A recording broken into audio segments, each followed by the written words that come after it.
Sambung persediaan untuk temuduga latihan juru teknologi makmal perubatan ataupun ringkasannya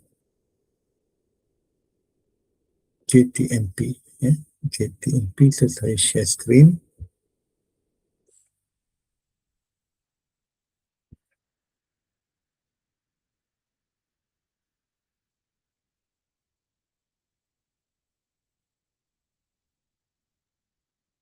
Okey, temuduga latihan separa perubatan, juru teknologi makmal perubatan. So kalau kita lihat kepada intake Oktober 2026 ini, maka kita lihat bahawa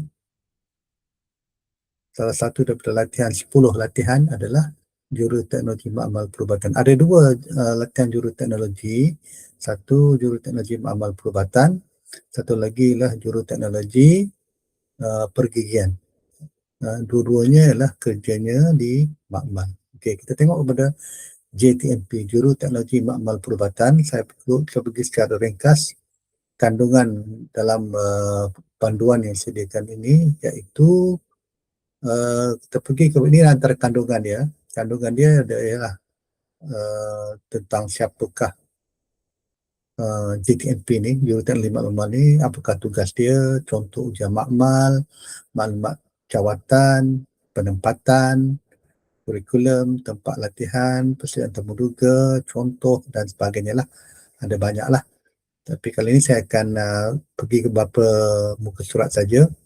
Okey, siapakah itu juru teknologi makmal perubatan? JTMP adalah satu daripada beberapa profession sains kesihatan bersekutu SKB.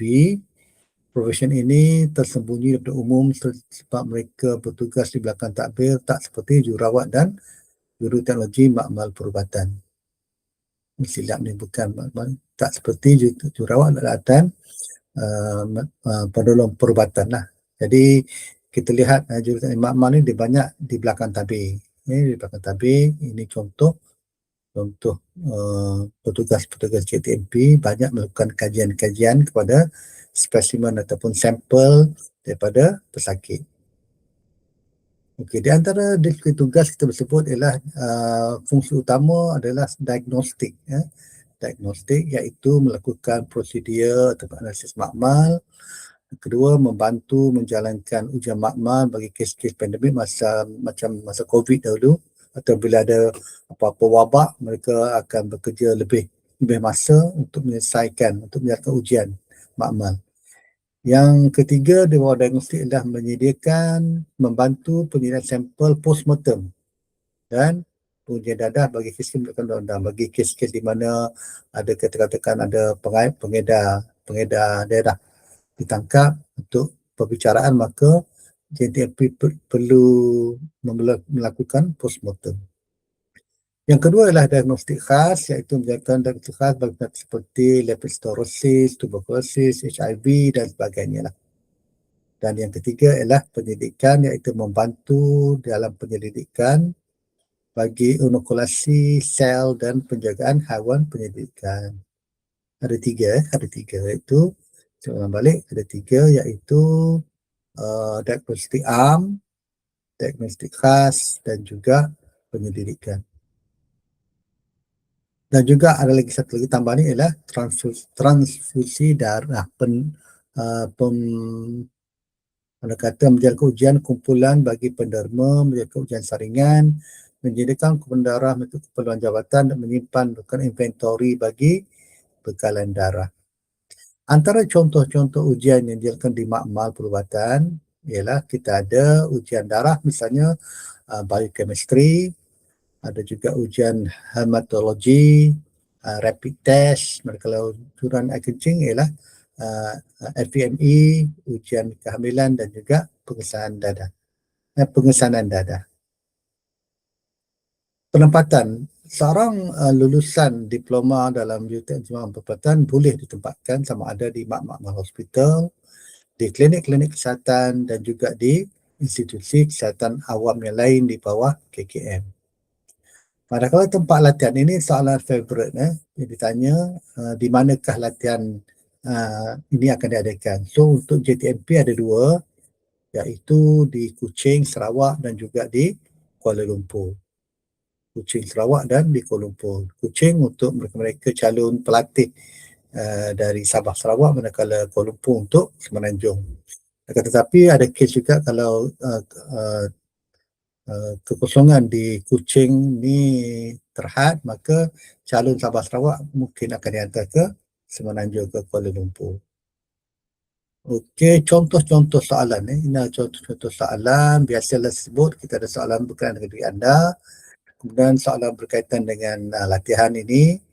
Ini anda kena tahulah. Kena tahu dari segi apa itu hematologi, cytologi, microbiology, immunologi, jenis-jenis darah, komponen darah dan sebagainya.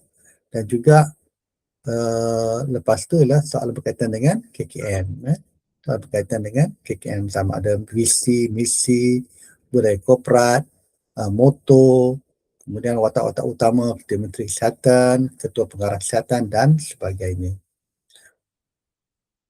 Okey, contoh jawapan dia, apakah skop tugas? So ada kita berikan skop tugas JTMP ni ialah kajian ataupun pendidikan pentadbiran.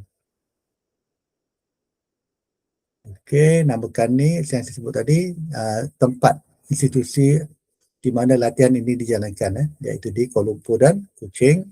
Inilah istilah yang calon kena tahu. Hematologi itu apa, cytologi, microbiologi, immunologi. Hematologi adalah bidang kajian berkenaan dengan darah. Cytologi, bidang kajian berkenaan dengan sel. Microbiologi, bidang kajian berkenaan dengan mikroorganisma. Dan immunologi, bidang berkaitan dengan daya tahan melawan penyakit. Berkaitan dengan kajian tentang vaksin dan sebagainya lah. So jenis darah pula ada 4. Darah jenis A, B, AB dan O. Soalan contoh lagi, adakah darah jenis O boleh diterima oleh penerima darah? Sama darah AB, ABO. So jenis darah O boleh diterima oleh penerima darah berdarah AB, AB dan O. Kerana ini jenis darah yang universal, boleh diterima oleh semua pesakit lah. Contoh lagi soalan, namakan penyakit yang berkaitan dengan darah, thalassemia dan HIV. Manakala soalan seterusnya, namakan komponen yang ada pada darah, ialah darah merah, darah putih, plasma dan platelet. Apakah fungsi platelet? Itu adalah dalam proses pembekuan darah. Apakah warna pakaian? Warna pakaian, dia pakai jenis coat, lab coat, ialah warna putih. Ya, kalau dikatakan soalan tanya, sebutkan jenis ujian, mungkin ada sebut CBC, complete blood count, liver function test, renal, thyroid. At least sebut 3 lah. Sebut 3. Kemudian bezakan HIV dan AIDS. Dan yang akhir sekali ialah tentang vaksin. Vaksin. So ada banyak jenis vaksin kat sini. Kalau ditanya sebutkan jenis vaksin, maka anda boleh sebut vaksin bagi COVID-19, vaksin bagi pneumonia, ataupun vaksin bagi polio, vaksin demam kuning, ataupun kepialu. So at least anda tahu at least 5 lah. 5. Okey.